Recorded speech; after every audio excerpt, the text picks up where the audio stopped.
Olá, pessoal, boa noite. Bem-vindos à plataforma de webinars do Embarcados. Hoje nós vamos tratar aqui sobre boas práticas para um layout de circuito impresso de sucesso. E o nosso convidado é o José Roberto Antonietti, que tem bastante experiência na área de layout, de circuitos, de esquemático também. Ele vem aqui falar para a gente hoje, dividir toda a sua experiência em projeto, né? Já tem aí durante longos anos, ele é bem conhecido do mercado também. Ele é PCB Designer da JRA PCB Design, né?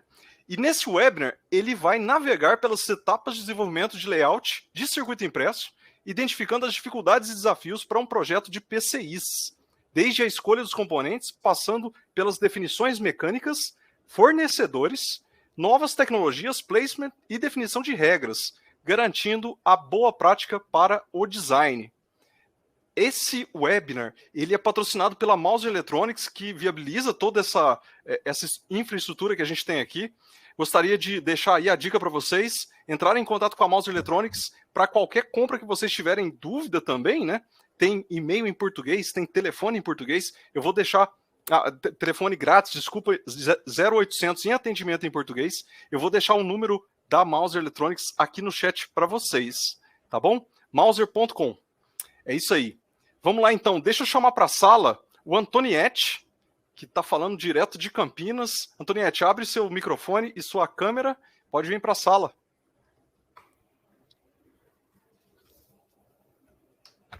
Tudo jóia, Antonietti? Tudo bem. Tudo bem. Boa noite, pessoal. Bom, deixa eu me apresentar, né? Apesar que o Thiago já quase que me passou a minha ficha completa para vocês, né? Mas eu tenho aí mais de 25 anos de experiência nessa área de desenvolvimento de layout, de circuito impresso, né? Já trabalhei dentro de fábrica de circuito impresso, então tenho bastante conhecimento dentro de processos, né, para a fabricação de uma placa de circuito impresso, junto com montadoras também, tá? E também trabalhei muito tempo dentro de instituto de pesquisa, junto com na área automotiva, médico hospitalar, na verdade prestando serviço, né? Então, onde que tinha placa de circuito impresso, layout de circuito impresso, eu estava envolvido, tá?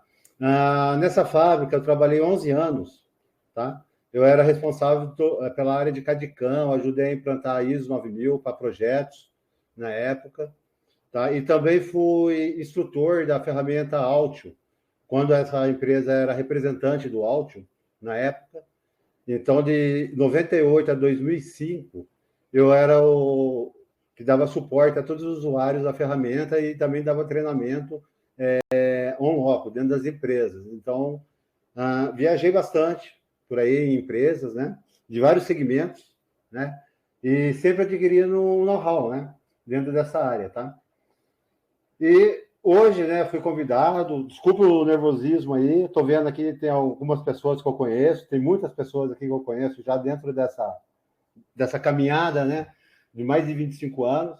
Então, desculpa o nervosismo, né, que eu estou aí, apesar que eu... Sim. A gente que agradece o seu tempo, né, a sua disponibilidade para vir trazer toda essa experiência aqui, né? Pessoal, não é brincadeira não, 25 anos trabalhando aí com as ferramentas, né? O Antonietti manja demais e conhece também muitas pessoas que estão aqui no chat. Boa apresentação, Antonietti. Muito obrigado, Thiago. Tá legal? Trouxe até uma aguinha aqui para a garganta ficar um pouquinho seca, mas o objetivo hoje, assim, desse webinar é a gente passar, assim, rapidamente pelas etapas do... Eu não vou querer falar muitos termos técnicos, entrar em muitos detalhes técnicos, nada. É só mostrando, assim, o passo a passo para o desenvolvimento de um layout visando o produto final, tá? Na definição de componentes, na definição de fornecedores, né, de PCIs, de montadoras, né, novas tecnologias, tá legal? Então, eu peço já desculpa pelo meu nervosismo, se eu estiver acelerando, depois o Thiago vai me controlando aí. Combinado, Thiago? Joia, Antonietti, pode deixar. Tá legal? Boa apresentação. Muito obrigado. Tá legal? Então, aqui eu não fiz nenhum vídeo, não vou usar nenhuma ferramenta de CAD, é só na base do PowerPoint aqui. Eu vou fechar minha câmera aí, que nós vamos batendo um papo, tá? Vai ser mais um bate-papo do que um...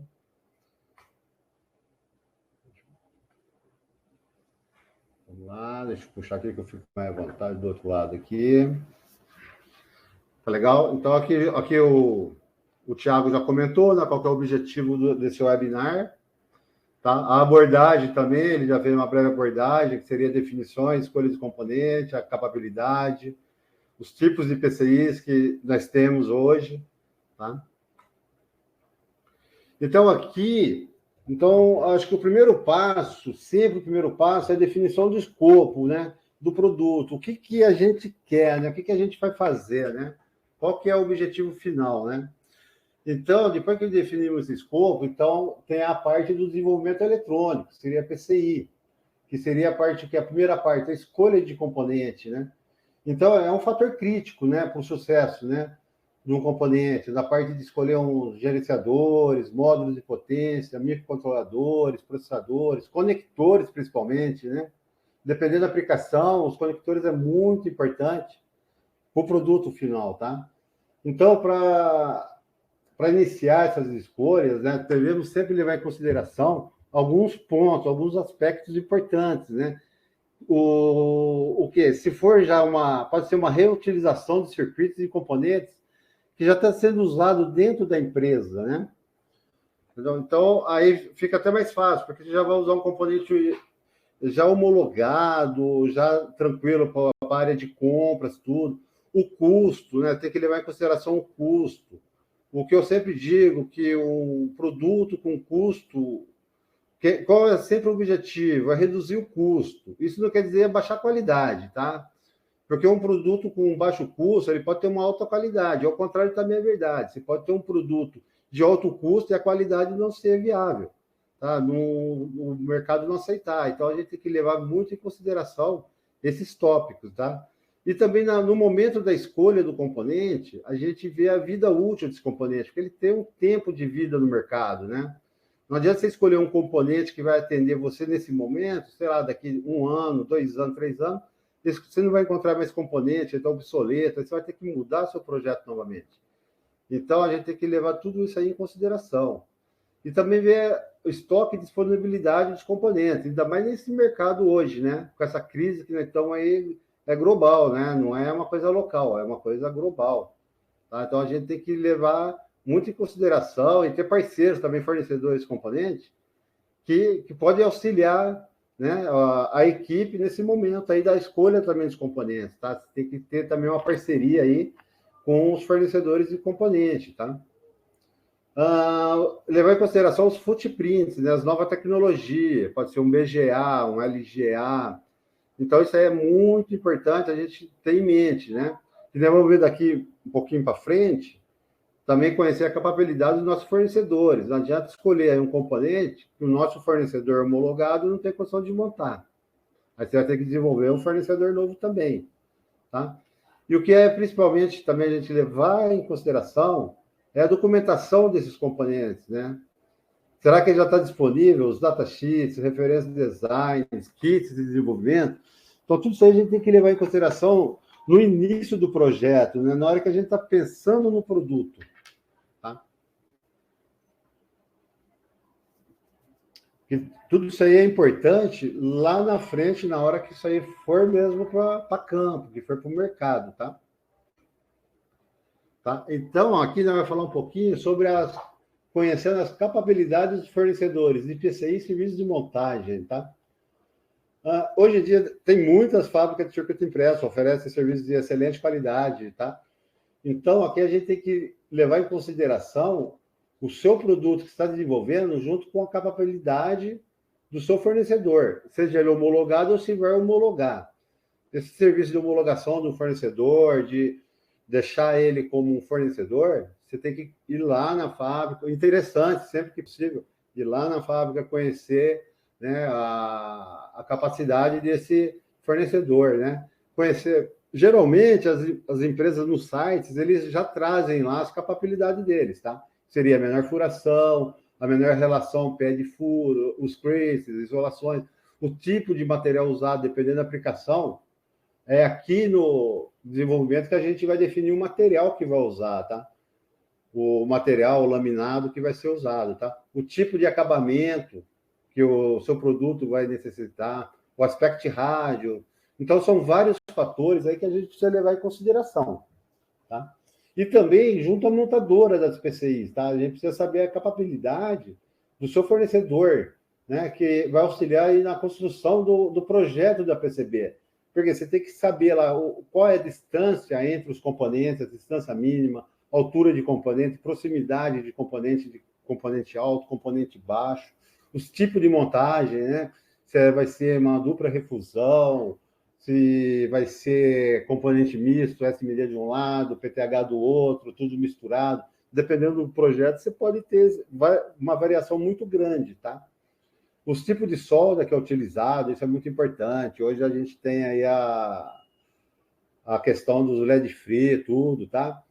E também, partindo para novas tecnologias, a gente tem a parte do POP, né? Que é o Package on Package, né? Às vezes, essa parte do novas tecnologias tem que levar muito em consideração mesmo a acababilidade de quem vai fornecer, tá? A parte de press fit, você vai usar os conectores press fit, montagem de BGAs, tá? LGAs, módulos integrados. Aí tem os componentes Fine Pitch. Hoje tem componente Fine Pitch 04, 03 aí, que realmente você precisa ter um processo muito justo, muito afinado para garantir a qualidade, né? Tem os chips menores, né? 0201 é até comum hoje, vai ter o 01001, né? Isso aí só com microscópio mesmo você vai conseguir enxergar um componente desse. Imagina retrabalhar um componente desse na bancada depois, né? Vai matar o estagiário. Né? Tá, então a gente tem que levar em consideração todos esses fatores aí no momento da escolha dos componentes e no momento da escolha dos fornecedores. Tá? A gente pode ter erro de projeto, alguma coisa, tá? Passar por uma revisão, mas a gente acumular erro de processo de fabricação junto com o processo de montagem, a gente cria uma dor de cabeça muito grande aí na hora de começar a validar o produto, tá? Aqui eu fiz um resumo de tipos de PCI que hoje nós temos que são as mais comuns no mercado, tá? Tem a PCI face simples, né? Que são os tipos mais básicos das placas de circuito impresso, né? Que são utilizados para alto volume e baixo custo, né? São equipamentos de alto consumo, como coloquei alguns exemplos aqui, calculadoras, rádios, impressora, fontes de alimentação. Essa é a mais simples, ela tem cobre apenas um lado, componente geralmente do lado ao contrário, do cobre, tá? Geralmente PTH, pode ser SMD também, pode ter SMD de um lado, PTH do outro, dá para fazer alguma coisa bem assim mesmo, tá? Aí a dupla face, que é a mais comum, que já são PCIs para níveis intermediários de complexidades, né, que são com furos metalizados, furos passantes metalizados, unindo os dois lados aí do circuito, né? Você pode também ter componente em cima e embaixo, tá? Que aí são mais para controles industriais, instrumentação, amplificadores, máquinas de vendas.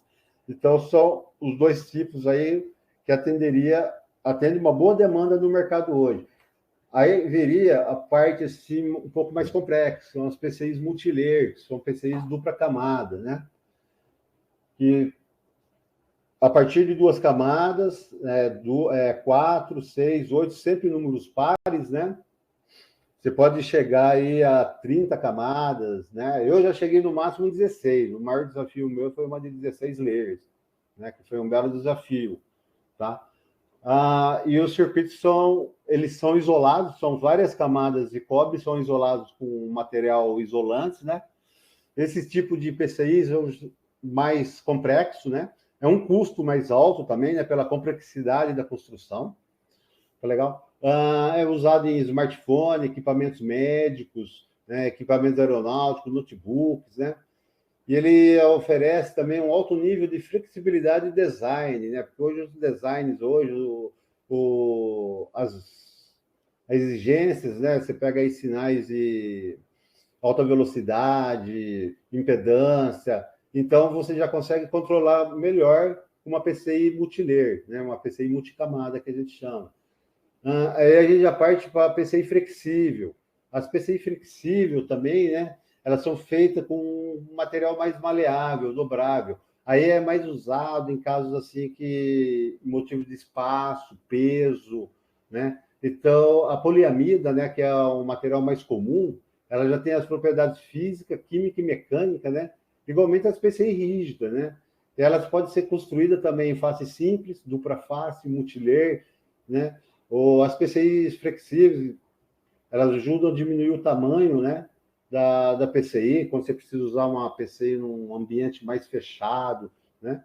E torna ideais para várias aplicações, né? Onde você precisa de ter uma alta densidade de roteamentos sinais, sejam eles complexos ou apenas de comunicação, tá? Então, elas são também feitas para condições de trabalho onde a temperatura e a densidade são a principal preocupação, né? Dependendo onde você vai usar, né? A parte de calor, um ambiente insalubre. Então, elas são recomendadas para esse tipo de ambiente, né? A são resistentes à corrosão e a parte assim de alta temperatura, né? Que já é uma coisa assim que as PCs rígidas tradicionais elas não oferecem tanto, tá? Porque dependendo do material que você está usando nas rígidas, ela já oferece uma certa resistência quanto a essas características onde ela vai ser usada, tá? E aí, por último, quem colocou o exemplo da PCI rígido flex, que é um conjunto da PCI rígida junto com a PCI flexível, né? Então, esses tipos já é usado mais mesmo para produtos assim de alta precisão, né? Que é usado para aplicações médicas e militares, né? E até aeroespacial, tá? Porque eles são mais leves, oferecem 60% de economia de peso e espaço, mas o custo dela também ela é muito alto, tá? Tem já no Brasil quem está fazendo esse tipo de circuito, né? Que fabrica, tá? É usado também, ó, que eu coloquei um exemplo aqui, marca-passo, né? Então é uma coisa já bem específica mesmo, né? E para a parte da conectividade automotiva também, os carros hoje, né, conversa com todo mundo, sabe tudo, também é muito utilizado esse tipo de circuito aí por causa do espaço, do ambiente que está trabalhando, né? Um ambiente automotivo é um ambiente bem agressivo, né? Que oferece muita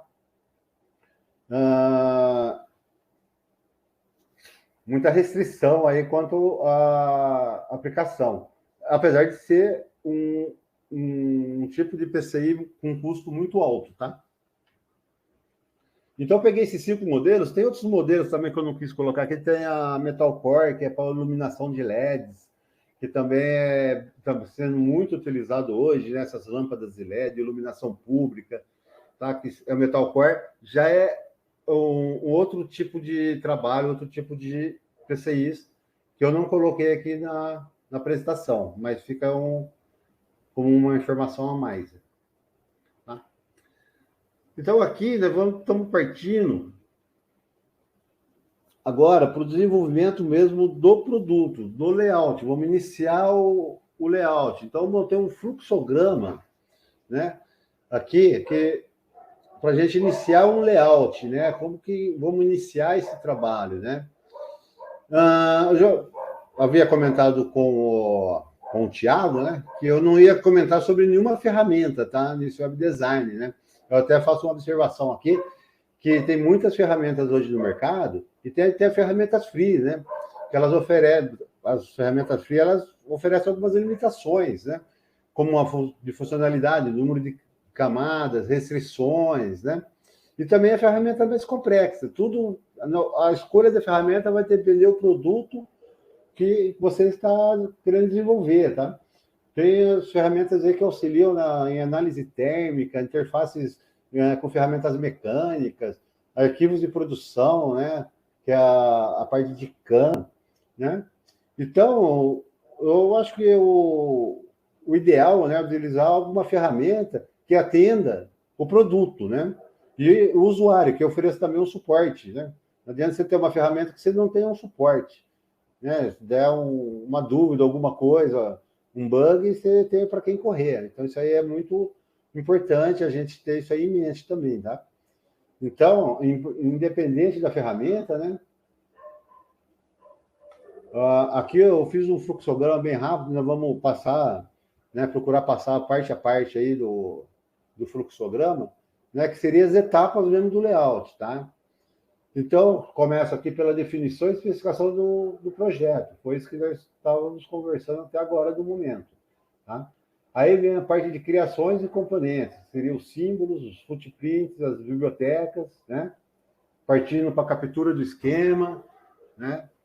Definindo a hierarquia, utilizando aqui a parte de gráfica da ferramenta para capturar o esquema, né? A parte de o annotate, né? Dos componentes, fazer os setups dos requisitos do PCB, tá? Tem ferramentas de captura de esquema que oferece esse recurso. Você já começar a definir regras dentro do esquema e importar depois para dentro do seu PCB, que tem a parte de definição mecânica, a parte de componentes prefixados, stackups dos layers, a parte de posicionamento de circuito, os power frames, o roteamento, DRC. E qual que é o objetivo disso aqui? É a gente ter uma documentação confiável, né, para montar o seu produto, para montar o seu protótipo, o seu produto, né, para poder ser confiável desde aqui da definição. O objetivo final é esse aqui, os arquivos de manufaturas. Tá? Aqui eu fiz um exemplo bem simples, peguei um componente aqui, um MC34063, coloquei um datasheet dele aqui, tá? Então, o que seria? A partir do datasheet, tem todas as informações do datasheet para você criar seu símbolo lógico e também criar o seu footprint em 2D ou em 3D. E dentro da sua ferramenta, você faz o empacotamento, né?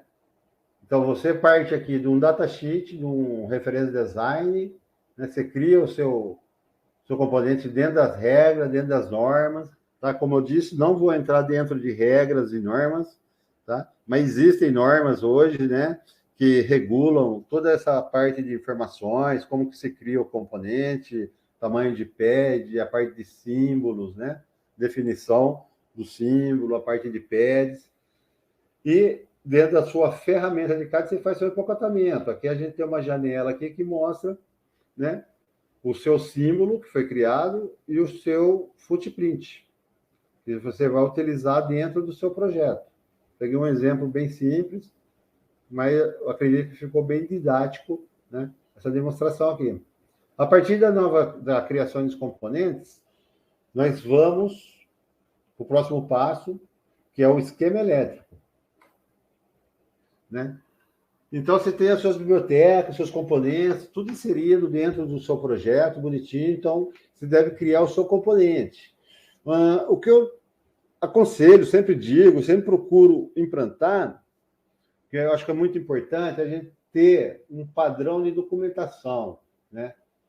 Ter um template, que seria o quê? Seria uma legenda, né? Que aqui você consegue rastrear o seu documento. Você tem a parte de revisão, você tem a data que foi gerado esse documento, você tem o seu código interno, o seu código para rastrear internamente o seu produto. Então, por isso que eu procurei fazer isso aqui, colocar esse item, que o template é muito importante, né? É a parte de rastreabilidade de um documento dentro da equipe, tá? E também tem a parte do esboço. Quando você vai fazer, você vai ter lá a parte do power, né? Você vai ter a parte do circuito, eu coloquei como circuito aqui, mas você pode ter mais a parte analógica, a parte digital, a parte de RF. Então, você já cria a sua hierarquia e dentro dessa hierarquia que você vai começar a construir a desenhar o seu esquema elétrico, né? A entrar com as informações, né, lógicas do seu circuito, né?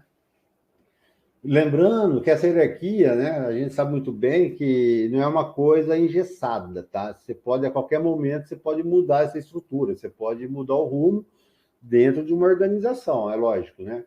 Não pode também toda hora estar mudando, que aí pode acabar se perdendo aí no passo a passo aí do trabalho, né, do desenvolvimento.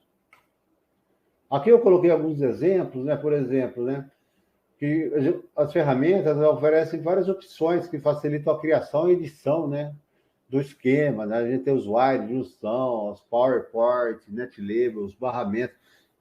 Esses nomes aqui são meio que padrão, pode variar de uma ferramenta para outra, mas elas são meio que padrão, tá? E eu até faço uma observação, né, que é um modo fácil de leitura, né? Se você tem um desenho, um esquema elétrico, até mesmo depois de uma bancada, fica fácil uma leitura, você localizar um componente, né? Eu coloco aqui circuito separado por funções, né? Que ele ajuda na distribuição e também no funcionamento, depois lá no layout, né? Você pega aqui o power, você sabe que esses caras têm que estar agrupados, eles têm que estar numa determinada região, né? Então fica até mais fácil no momento da distribuição do componente, na hora de fazer o placement dentro do layout. Tá legal? E também tem a parte de regras. Você já pode começar a definir as regras. Aqui você tem aqui, ó, um conjunto, um barramento. Eu fiz um exemplo bem simples aqui. Então você pode começar a definir as classes de net, os pares diferenciais, a parte de controle de impedância. Você pode criar regras para isolação de alta tensão, né? A definição de espessuras, né, de acordo com as correntes elétricas. Então, você pode começar a definir já a espessura das trilhas, tá? A espessura aqui faltou colocar trilhas. Então, seria a espessura de trilhas, né? A camada de cobre, você já começa a definir o seu PCB dentro do esquema elétrico, tá? Então, e a parte de setup de regras. Aí, no final, geralmente, é legal passar um ERC, que é uma ferramenta, né, um recurso que as ferramentas apresentam, que é um Electrical Rally Check, que ele vai verificar se está todas as informações que você predefiniu, né? Ele vai verificar se está faltando alguma coisa, ou se está sobrando alguma coisa. Geralmente sobra alguma coisa também, né? Aí, com o layout, né, com o esquema definido, tudo até aqui, a gente vai partir para o layout, né?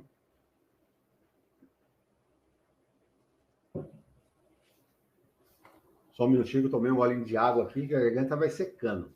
Isso aí. Então, a primeira etapa é definir a mecânica, que a gente tem que ter uma interação muito grande também com o time de mecânica, tá? Quando eu falo com o time de mecânica, com o time de compra, pô, vou usando a empresa inteira. Não é, às vezes tem uma pessoa só que faz tudo isso, né? Ou tem duas, três, cada um tem uma função, tá? Então, mas é muito importante essa interação, né? Ter esse time aí completo. Então, aqui eu coloco aqui, ó, que a gente define aqui o contorno, né, de acordo com o gabinete ou ambiente que essa PCI vai operar, tá? Aqui eu coloquei um exemplo aqui do posicionamento de furo de fixação, você já define a parte de fixação, a parte de componentes pré-fixados, aqui, ó, nós temos conectores, né, que já está pré-definido dos dois lados aqui. A divisão de áreas, aqui vai ser a entrada AC, então você vai colocar um componente de AC, ou conector de AC, nessa região aqui. Então, tudo isso aí levar em consideração, né, para ter uma boa distribuição, tá? Aí a gente tem a parte de circuitos de fonte de alimentação, tá? O circuito da parte do microcontrolador. E aqui eu coloquei aqui o circuito de conversor AD, né? Aqui é um exemplo que eu peguei e coloquei aqui para a gente ter uma ideia de como definir. Às vezes a área é pequena, às vezes tem que fazer um belo estudo, tá? Às vezes tem que negociar com o pessoal de mecânica, com o pessoal de design, né? Então a gente tem que sempre ficar atento nisso aqui, nessa parte aqui também, para a gente começar bem o trabalho, tá? E também tem a parte de definição de área com restrições, né? De trilhos e componentes. Eu já criei uma área aqui que criei na borda aqui, geralmente na borda aqui, não ter componentes, não ter componentes que eu digo, não os conectores, mas chips, né, algum outro tipo de componente próximo à borda, né, que aí já também envolve a parte de montagem, é uma regrinha de montagem lá. Depois de definir dessa parte, uma parte muito importante é o stack-up, né, principalmente se for uma multilayer.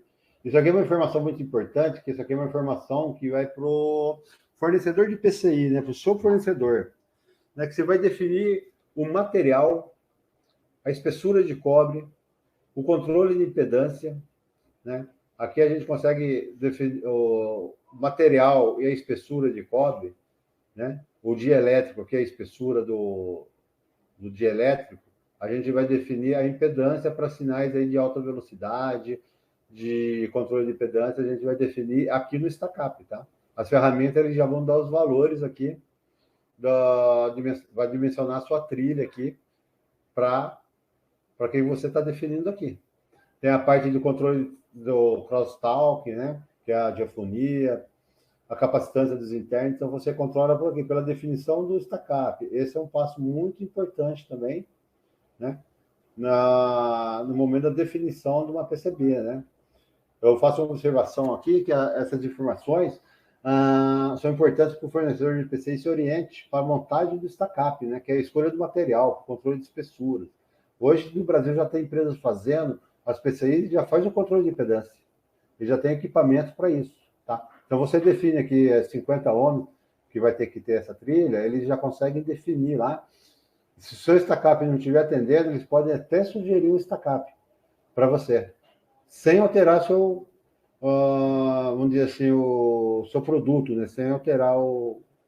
Tá? Então, essas informações são muito importantes aqui no início, eu já defini isso aqui. E também ver se o seu fornecedor tem condição de atender isso aqui, né?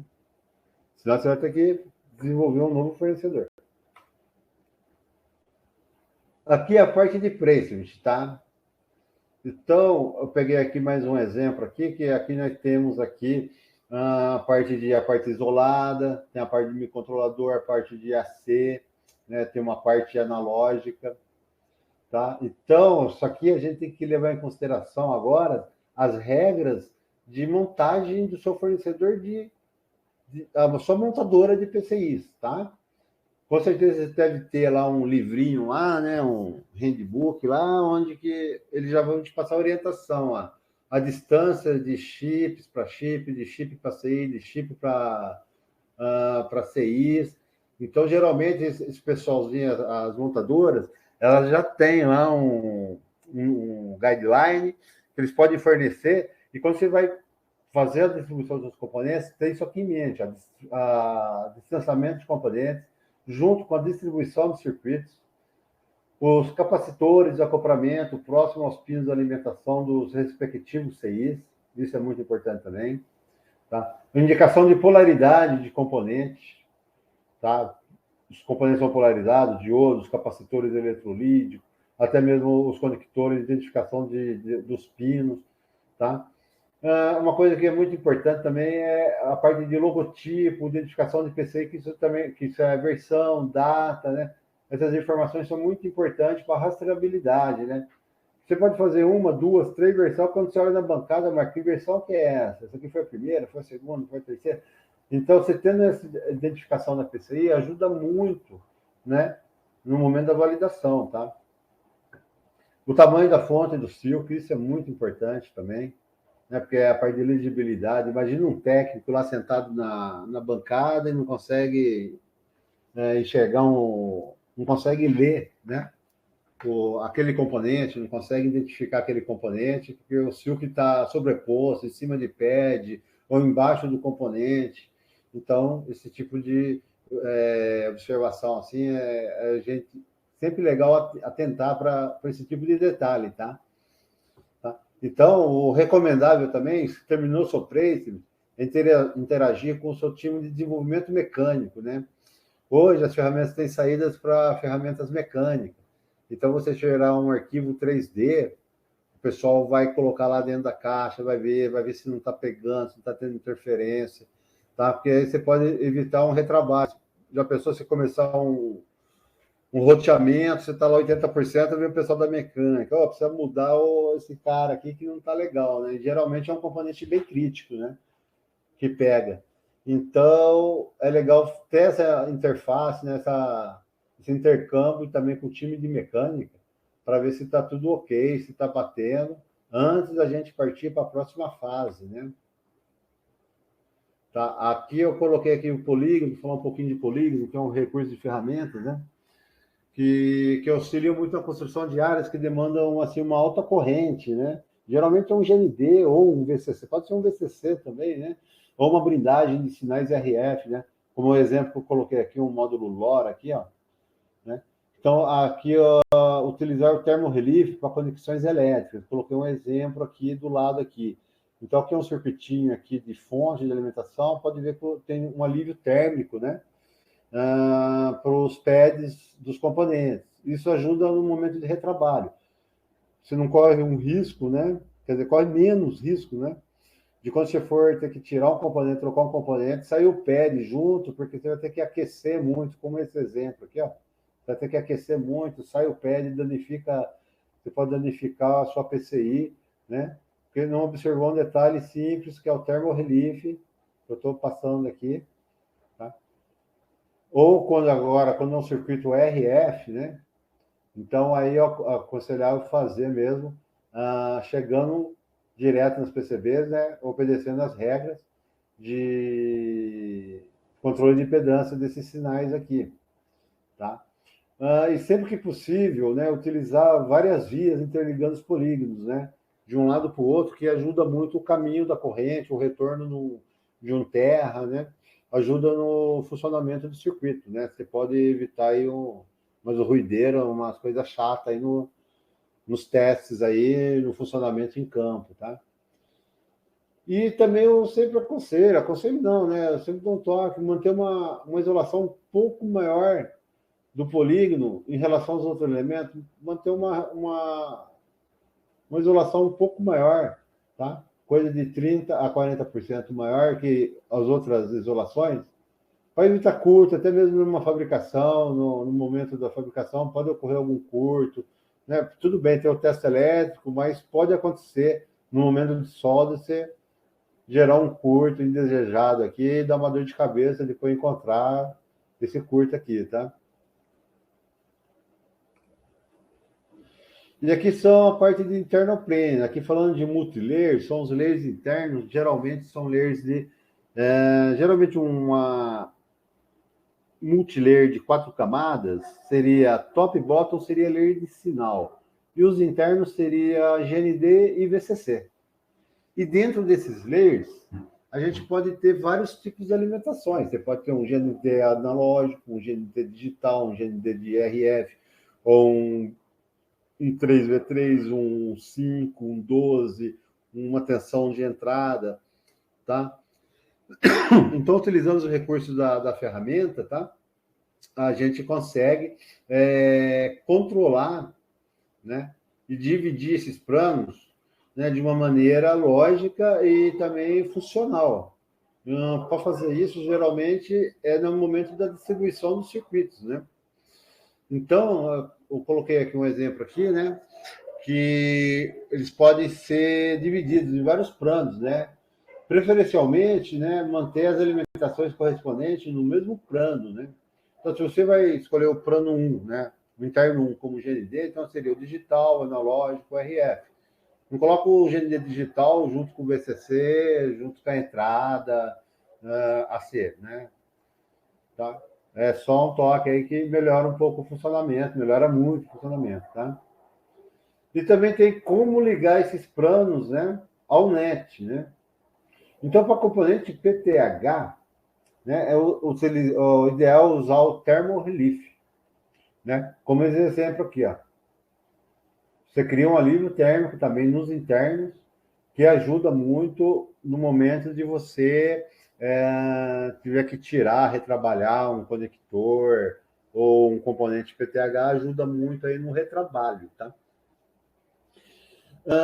E quando é via, geralmente a gente faz com ligações diretas, né? Como está aqui no exemplo aqui, ó. O cobre chega direto no furo. E também a gente tem que levar muito em consideração a isolação desse cobre em relação ao furo. Tá? Então, que seria o Crace aqui, né?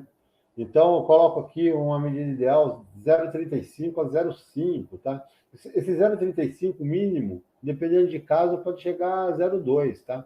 Dependendo da capabilidade do seu fornecedor de PCB, tá?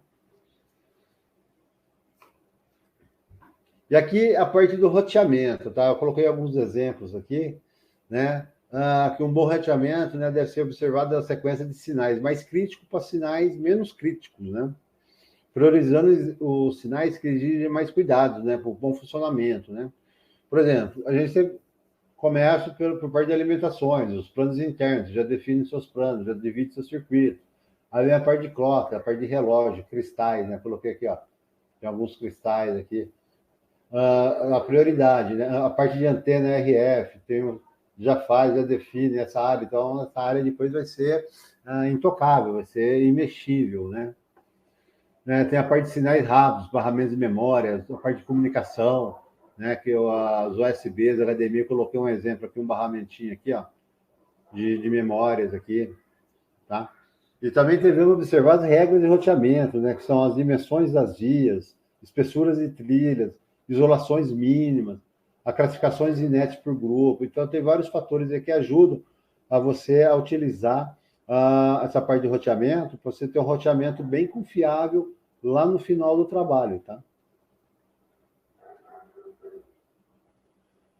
E aí, nada menos importante, a parte do silk screen, como eu comentei lá no início, lá, a arrumação, né, do silk screen, né, é muito, muito importante, né, para a parte de design, né, que a gente deve levar em consideração o tamanho da fonte, tá? Coloquei algum exemplo aqui, a legibilidade dos textos, né, para evitar pads, vias, né, em cima de máscara de solda aberta, a indicação de polaridades, de conectores, baterias, a gente precisa levar isso em consideração, né? Que uma serigrafia bem organizada, né, na PCI vai facilitar na montagem, lá com a sua montadora, os caras não vão ligar, não estou conseguindo encontrar esse componente, cadê o silk dele, né? Então evita erro como inversão de componente, as dúvidas de posicionamento de componentes, né, de componentes polarizados, se não tem indicação e o componente tem uma polarização, o físico tem uma polarização, com certeza alguém vai entrar em contato. Isso é perda de tempo, né? Então, as ferramentas de CAD, hoje em dia, elas também fornecem recursos para minimizar esses erros, né? Que dá para você fazer os setups, né, das regras, que evita retrabalho e perda de tempo no processo de montagem. Eu até coloquei um exemplo aqui da ferramenta que eu utilizo, né? Aqui, ó, Silk to Silk, né? Se tem Silk sobre Silk, se tem Silk sobre Solder, né? Então, tem várias maneiras da gente, vamos dizer assim, cercar, né? Minimizar esse erro aí, para não ter nenhuma surpresa lá na frente, tá? Continuando aqui, aí fizemos o layout, fizemos o roteamento, acertamos o silk, a gente vem para a parte do DRC, né? Esse DRC, você vem fazendo os setups, né? De acordo com o que vai entrando, de acordo com como você vai avançando nas etapas do projeto. Por exemplo, a parte de regras elétricas, né? Então, você vai começar a fazer a regra de posicionamento. Está fazendo posicionamento, você já vai fazer a regra de posicionamento, já vai acertar, já vai entrar com os parâmetros, distância entre componentes, a definição de altura, definição de layers, né? A definição de áreas. Então, você faz o setup dessa regra. Você vai para a parte de roteamento, você já faz lá os seus conjuntos de nets, seus pares diferenciais, a definição de layers também de roteamento, a definição de vias, o tamanho de vias, né? Das espessuras de trilha de acordo com a corrente do seu circuito. Então, você já define a regra dos seus roteamentos. Tem a parte de regras elétricas, né? Que é a parte de isolação, a parte de curto-circuito, os nets abertos, né? A parte de pinos abertos, a parte de polígonos, você faz a setup dos seus polígonos. Aí você tem a parte de regra dos sinais de alta velocidade, seria os comprimentos dos sinais, os casamentos de impedância, o número máximo de via por sinal. Você pode até fazer esse setup. O ideal, por exemplo, sinal de alta velocidade é você começar no ponto A, terminar no ponto B sem vias, né? Você vai ter um sinal limpo, mas às vezes nem sempre é possível. Então, você pode colocar, eu quero 2 vias, ou quero uma via só. Então, você consegue fazer esse tipo de setups aí para você minimizar os seus erros lá no final, né? Ver a parte de retorno da alimentação, né? Por onde que, principalmente na parte de fontes da alimentação, né? Com a entrada, por onde que passa a alimentação de entrada, passa, vai, volta. Você tem que ter um controle sobre isso aí, né? Via sobre pads e SMDs, tá? Às vezes é aceitável, dependendo da capacidade também, às vezes não é aceitável, você pode ter problemas na hora da montagem, tá? existe a possibilidade de você fazer via IMPEDS, é um processo a mais na fabricação. Mas quando você tem via IMPEDS, não digo por erro, mas porque passou lá uma via muito próxima do PED, você vai ter um problema muito grande aí na parte de soldar, você pode ter uma falha de solda nesse lead desse componente, tá? E a parte de regra de fabricação, que é distanciamento de portas, né, componentes de trilhas, né, diâmetros de furo, distância entre furos, os anéis mínimos, verificação de solder mesclas, abertura do solder, é muito importante também, a verificação de distância da serigrafia, distância de serigrafia solder mescla, tá? Aí você passa um DRC, ele vai apontar, se tiver tudo 00, legal, vou passar para a próxima etapa. Se ele apontar algum erro, vamos voltar e vamos corrigir. Tá? Estando tudo legal, a gente vai para a parte de documentação, os arquivos de manufatura, né? O que nós teríamos que ter aqui? São os arquivos Gerber, né? Que é um padrão universal para aplicação de PCI. Esse padrão você faz no Brasil, faz na China, leste europeu, Europa, Estados Unidos. Esse é um padrão internacional, né? Um padrão já normalizado aí, né? Hoje nós temos vários tipos, né? Mas os mais comuns eu listei aqui, é o RS274X, o 274D e o ODB++, né?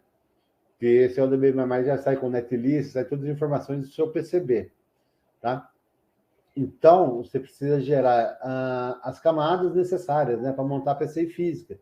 A parte de silks, né, as serigrafias, máscaras de solda, circuitos top, bottom e os circuitos internos, né? Você também pode ter, eu não coloquei aqui, você pode ter alguma camada de proteção, né? Você pode gerar, por exemplo, vai utilizar um peelable, né? Que é aquela proteção para furos, né? Alguma coisa assim. Você já pode também já gerar uma camada que, por exemplo, você vai ter um conector lá que ele precisa de uma proteção na hora da montagem, tá? Tem fornecedores PCI que já fornecem com essa proteção. Ele monta tudo, depois que ele montou, ele tira essa proteção e vai inserir manualmente esse componente, tá? Você já tem como também já definir esse tipo de processo dentro dos seus arquivos de saída para fabricação, tá? E além dos arquivos Gerber, né, deve acompanhar o pacote de fabricação, que é o arquivo CNC, né, o arquivo de coordenadas para furação, um arquivo netlist, que é um teste elétrico, né, geralmente é uma IPC 356, né, as ferramentas têm essa saída. Tá? A especificação da PCI, eu coloquei até um símbolo, não, desculpa, não coloquei minha tabela aqui, mas você pode criar uma tabela dizendo material, acabamento, né, as tolerâncias mecânicas, tolerância de furação que vai ter, tá? Acabei não colocando aqui, tem uma tabela de furação, esse eu coloquei, não esqueci, né, desculpa, aqui embaixo, que tem o símbolo, tem os números, a quantidade de furação, o tipo de furação, né, o diâmetro, se eles são metalizados ou não metalizados, e o tipo de furação, né, você pode ter slot também, né, você pode ter um rasgo aqui, ele já vai indicar uma tabela, que é a informação para o seu fornecedor, né? E a montagem do stack-up, né? Que aqui também você vai colocar aí num desenho à parte, né? Que vai acompanhar o pacote, tá? Então, resumindo, seria isso aqui. Você precisa ter os Gerber, né? E esses pacotes aqui, a parte de CNC, a parte de netlist, especificação de PCI, tabela de furação e stack-up, né? Vai gerar menos dúvida para o seu fornecedor. Ou se gerar dúvidas, seria alguma dúvida muito simples, que seria fácil de resolver, tá? E para o fornecedor a montadora, né, os arquivos de montagem, né, a gente precisaria ter um desenho de montagem, coloquei um exemplo bem simples aqui, né, geralmente em PDF, você pode colocar até uma função de busca no PDF que vai ajudar muito a montadora, no momento, se for uma montagem manual, vai ajudar muito, né? Um arquivo Gerber para produção de stencil, isso é muito importante, a produção de stencil, tá? Então, voltando um pouquinho lá no começo, quando você está definindo o seu componente, também geralmente tem a parte de guideline desses componentes que eles já indicam, né, qual a abertura ideal para aquele componente. Por exemplo, um BGA ele vai indicar lá a abertura ideal para o stencil, a camada da aplicação da pasta de solda, a espessura do stencil, né? Então, você tem que ter esse arquivo Gerber para encaminhar para o pessoal da montadora, ou a própria montadora. Geralmente, as montadoras ajudam, né, o cliente a definir essa parte do stencil, né? Se ele tiver um corpo técnico legal lá, né? Eles podem dar esse suporte para auxiliar no desenvolvimento do stencil.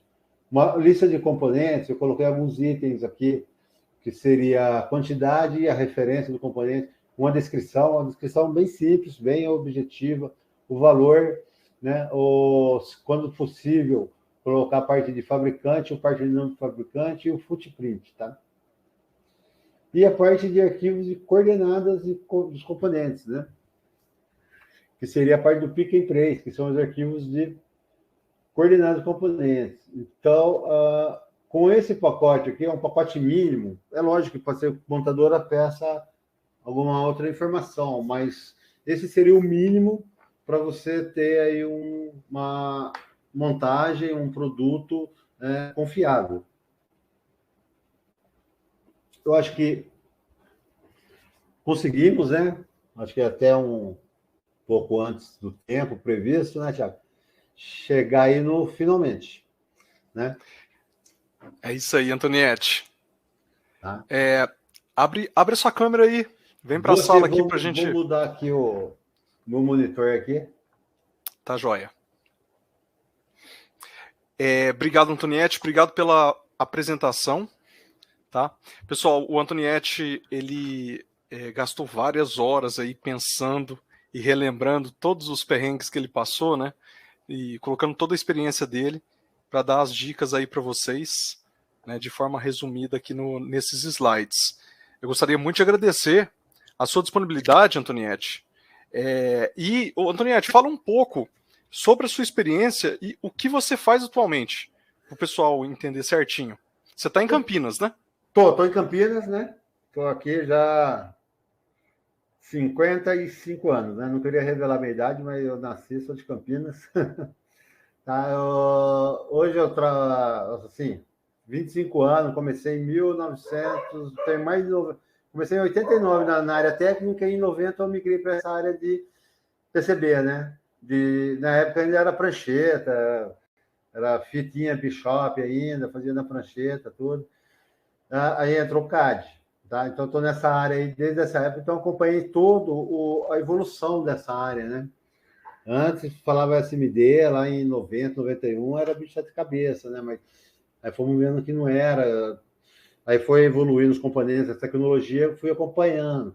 Então hoje eu estou trabalhando eu tenho uma empresa, tá? Uma ME, sou PJ, tenho alguns clientes e presto serviço também nessa área de desenvolvimento, né? Com a parte de captura de esquemas, desenvolvimento de layout de circuito, né? Desde fase simples até multilayer, né? Eu tenho experiências com layouts mais complexos, né? Ultimamente aí tive que me adaptar, né? Por necessidade mesmo do mercado. A parte de DDR4, DDR3, PCI Express, SATA, né? Ethernet, USBs, né? E também a parte de bibliotecas, né? Eu já fiz alguns trabalhos personalizados aí com alguns clientes, né?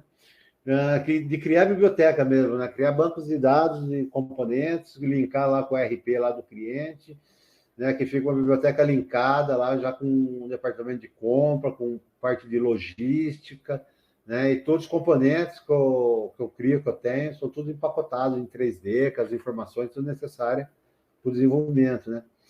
E também a parte de conversão de layouts, né? De PTH para tecnologia SMD, já fiz bastante disso aí. Aí não é só converter, aí atrás de componente, ver disponibilidade de componente no mercado, né? Ver se realmente vai ter uma redução de custo para isso aí, né? Para esse tipo de processo, né? Então a gente faz toda essa análise aí também, né? A parte de lista de material, né? Com parte number interno, parte number, que entra na parte de bibliotecas, né? E a documentação completa para a fabricação, né? A montagem de teste, a parte de panelização. Às vezes o cliente ele tem o produto dele pronto, tá legalzinho, aí passa para mim o arquivo já pronto, eu só faço a parte aí de panelização, edição e análise dos arquivos Gerber. Eu vejo se está ok para o fornecedor dele fazer a PCI. Então, eu faço uma análise antes dele mandar para o fornecedor dele. E eu também tenho contato com esse fornecedor, tá? Eu tenho contato com vários fornecedores aí de PCI, montadora, então eu conheço um pouquinho aí vamos dizer assim, as dificuldades e as facilidades de cada um. Tá? Então, estou deixando aí os meus contatos, tem o e-mail, Skype, o celular, o WhatsApp e minha página no LinkedIn lá. Eu tenho algumas publicações lá relacionadas a esses temas aí, tá? Então, muito bom. É isso aí, Thiago. Obrigado, Antoniette. Eu espero que eu tenha atendido o objetivo. Procura o Antoniette lá, José Roberto Antoniette, lá no LinkedIn, e estabelece conexão com ele para saber mais aí sobre hardware. Ô, Antoniette, tem algumas perguntas aqui de pessoas que você conhece. Estão aqui no chat, deixaram perguntas para você, com certeza. O João Newton fez uma pergunta sobre encapsulamento. Ele fala, parabéns pela palestra, José. Sem dúvida, uma grande contribuição para a comunidade de hardware, a sua palestra. Sobre a escolha do encapsulamento para uma aplicação específica, deixando de lado as questões de... Peraí, eu perdi sobre a escolha de encapsulamento. Deixando de lado as questões SMD, IPTH e mercado. Existe alguma regra para a escolha do encapsulamento em função do ambiente que ele vai operar? Por exemplo, para equipamento que vai sofrer vibração? Existe alguma regra para a escolha?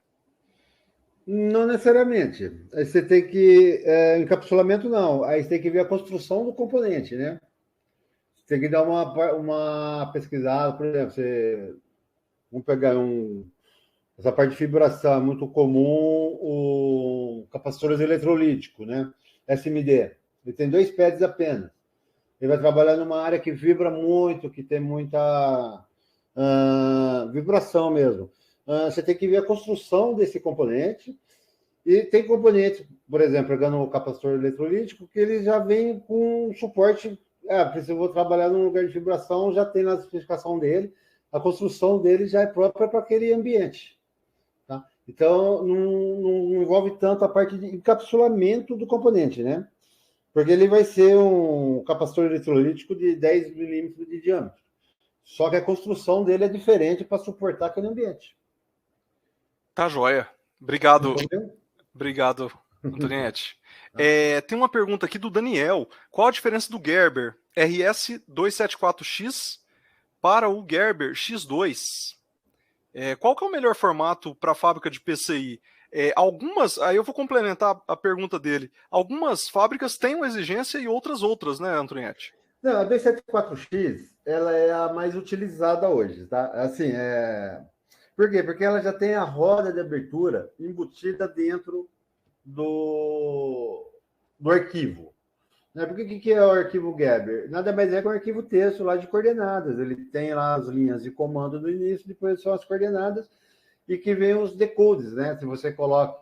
Agora, o 274X já vai todas as informações que o software de CAN vai entender. O 274X, o D, por exemplo, não, você tem que gerar uma roda de abertura do seu layout, né, do seu design. Ele vai ter uma roda específica que você vai ter que mandar junto com os seus arquivos Gerber. Tá? É uma etapa a mais, né? Mas tem ferramentas de CAD que não tem a saída 274X, apesar que ela está muito comum hoje. Tá? Antigamente, eu lembro, lá nos idos dos anos 96, 97, Photoplotter, e essa parte de roda de abertura pegava muito, tá? Às vezes nós perdíamos algum tempo porque não vinha a roda de abertura, não tinha o 274X. Aí alguém teve a brilhante ideia, né, de gerar o 274X aí, que ajudou muito. Tá joia, obrigado, Antoniette. O André faz a seguinte pergunta. Você disse sobre a relação de pads versus furos e sobre a capacidade do fabricante, que tem que tomar cuidado, né? Ele pediu para que você explicasse melhor isso, sobre quando você vai projetar, né? Tanto que você coloca de pad ali, se tem algum fabricante que não consegue fazer o que você pediu no design. Então, aí entra a parte do aspecto rádio, vamos dizer assim, né? Não, o ideal é você ter um anel, né? Você tem lá um furo, dá um exemplo, você tem um pad, né? Um pad de 0,8 e um furo de 0,4. Você tem uma parede, né, de pads aí de 0,2. Né, 0,2 de cada lado, você tem uma parede de 0,2. Então, no momento da furação, né, você não, mesmo que a broca, né, a parte de CNC, apesar que ela é muito precisa, pode ter um deslocamento, tá? Ela pode ter um deslocamento e pode comer um pouco dessa parede, não ficar centralizado, tá? Então, isso que é muito importante levar. O aspect rádio nada mais é do que essa relação. A espessura da PCB, por exemplo, você tem uma espessura padrão, 1,6, um furo de 0,4, dá um aspect rádio de 1 para 4. 1 para 4.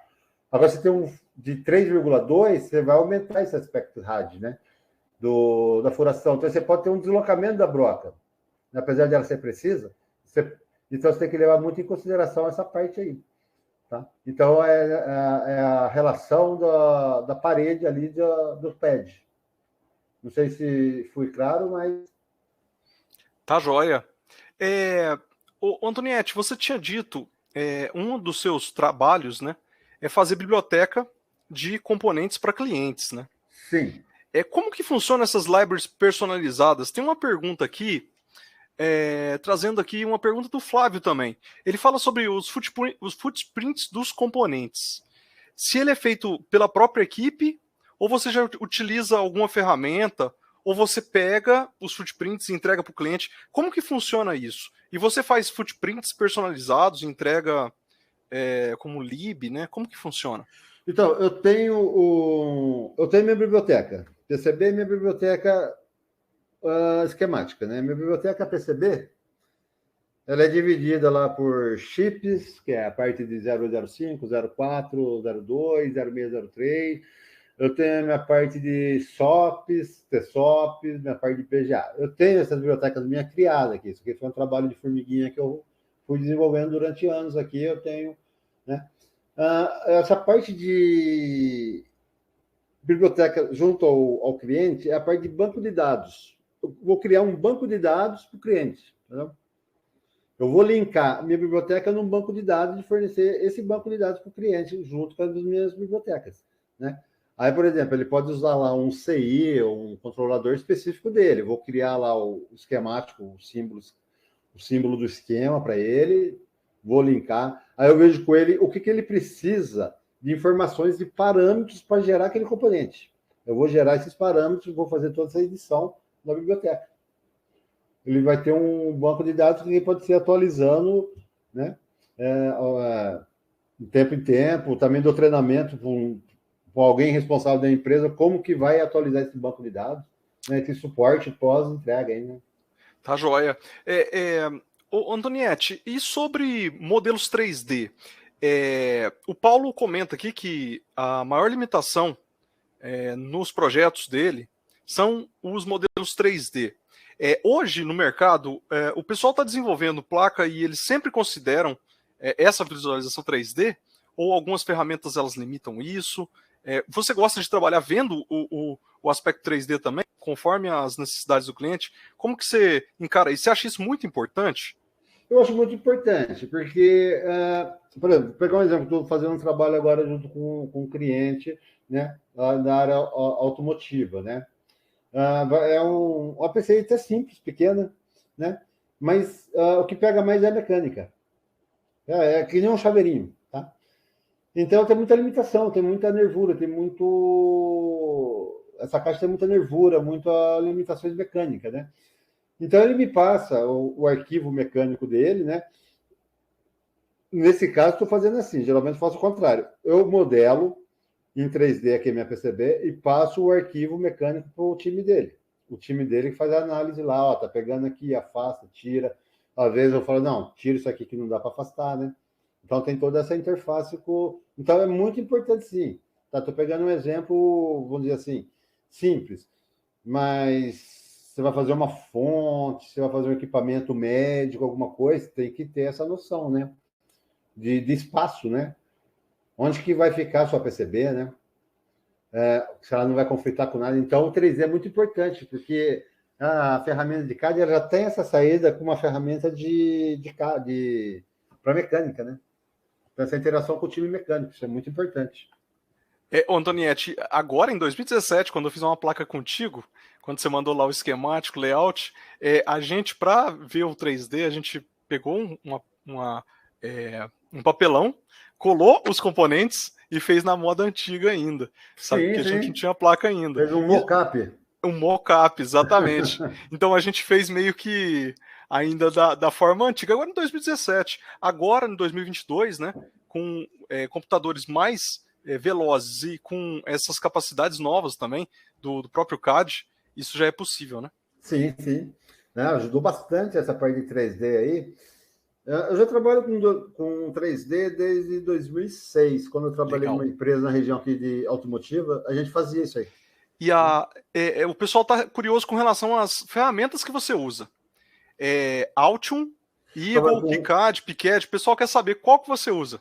olha, eu trabalho assim oficialmente com Altium, mas já trabalhei com CAD Allegro, CorCAD, das ferramentas mais antigas, Tango, o PiCad, e dessas free, tipo a KiCad, Eagle, eu até tenho instalado aqui, tá? Mas eu utilizo mais para abrir algum arquivo que chega para mim, alguma coisa assim. Trabalhar mesmo, a minha ferramenta oficial é o Altium. E Tá? também tem muita experiência, né, de 6 anos com o CAD Allegro, né? Legal, legal. O Daniel pergunta se quando você desenha uma placa para o cliente, o que, que você entrega? Os Gerbers ou ambos os arquivos do CAD? Você entrega esquemático? Como é que funciona, Antoniette? E as bibliotecas de componentes, como funciona? Eu entrego no fluxograma lá no último quadradinho lá. Vamos lá, eu voltei aqui, eu estou com outra tela aqui. Arquivos de manufatura e montagem de PCI. São os Gerber, né, que envolve o NCDrill, o ODBB, os test points do report, os componentes, desenho de montagem, pick and place, a parte de stencil. É esse pacote que eu entrego para o cliente junto com os arquivos fontes, que é o arquivo do Altium, né? No caso do trabalho com ferramenta Altium. Então, eu entrego todo o pacote para o cliente, esse pacote que eu entrego, tá? Tá joia. Antoniette, e tem uma pergunta aqui bem importante aqui do Wellington. É mais relacionado a projeto, tá? Agora Tá. que é projeto analógico e digital. Olha só. Tem uma pergunta com relação a plano de GND analógico e plano de GND digital. Qual que é a melhor forma de conectar os dois planos? Se é colocando algum componente para conectar ou algum resistor, ou como Um que funciona indutorzinho, isso? um capacitor, um Isso, resistor. Depende muito da isso. aplicação, tá? Tá. Depende muito da aplicação. Você pode fazer também por jumper, né? Isso aí tem vários. Tem que ver mesmo a aplicação, mas o ideal é ele ser isolado e ser ligado só num ponto comum. Né? Teria que ter um ponto comum, pode ser um resistor, um indutor. Aí teria que ver a aplicação, ver um reference design. Geralmente eles especificam isso aí. Tá, joia. Vamos aqui para uma última pergunta, Tá. Antoniette, só para não te prender muito também. O Fábio pergunta: a partir de quando vale a pena comprar uma licença do Altium? Porque o Altium é uma ferramenta bem cara, né? Você recomenda algum outro mais barato que o Altium também, assim, para o pessoal que desenvolve placas de circuito impresso regularmente? Tem o KiCad. Eu já fiz alguma coisinha, né? Com o KiCad, é uma ferramenta free, mas ela tem as limitações, mas agora também ela tem um custo bem baixo se você quiser aumentar aí a sua produtividade com ela, tá? Então, acho que o KiCad é uma boa opção, né? A nível de custo. O Altium é uma ferramenta bem completa, tá? Uma ferramenta bem completa que atende, é fácil de usar, não é nada... Ela é bem intuitiva, né? Tá? Eu falo que ela não tem um custo alto em relação a outras ferramentas. Você pegar um Cadence, você pegar um Veribest, né, Mentor, ela é até barata perto dessas ferramentas, porque essas ferramentas são mais tops, né? Ela oferece muito mais recursos. Às vezes você não usa nem 10% da ferramenta. Tá, joia. Gostaria então de agradecer demais a sua presença aqui, Antoniette.